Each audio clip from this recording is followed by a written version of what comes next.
Le racisme anti-blanc, François Bousquet. J'ai rassemblé 40 témoignages, écrivez-vous, bouleversants, accablants, implacables, allant de 20 minutes à 2 heures d'entretien. Ce livre est une enquête première de genre. Il se déploie en 2 mouvements. Le premier, le chic gauchiste, concis mais incisif, démonte l'imposture du racisme systémique qui fonctionne comme un verrou mental empêchant de penser le racisme anti-blanc. Qu'est-ce que ça veut dire ?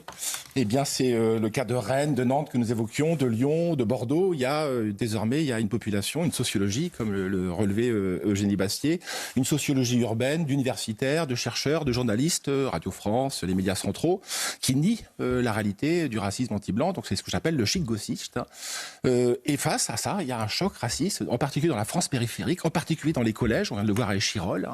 Les collèges sont traversés, le bruit de fond des collèges. Et moi, j'ai récupéré la bande-son de ce bruit de fond, c'est une violence de plus en plus sournoise, permanente, brutale, avec des agressions physiques, sur un fond de racisme qui n'a pas le droit de citer, qui n'existe pas. Le racisme anti-blanc n'existe pas. Alors je recueille les témoignages. Mais il peut y avoir des actes de racisme anti-blanc, c'est ce que disent ceux qui contestent cette idée, mais ils disent qu'il n'y a pas de racisme systémique anti-blanc. Alors, en quoi, selon vous, existe-t-il un racisme systémique?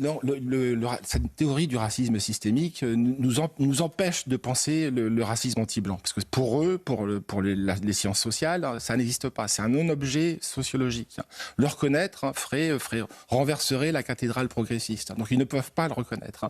Or, il y a un racisme systémique, en tout cas un antiracisme systémique. Mais jusqu'à présent, les seules populations qui ont été lynchées physiquement dans la rue, je rappelle à la fin de mon livre, en 2004, en 2005, lors de la loi Fillon, et en 2006, lors du contrat première embauche de Villepin, il y a eu des lynchages physiques massifs. Des milliers de jeunes de banlieue ont agressé des milliers de petits blancs. Des lynchages massifs Paris Match a pris des séries vraiment à mitrailler magnifiquement les scènes, si je puis dire.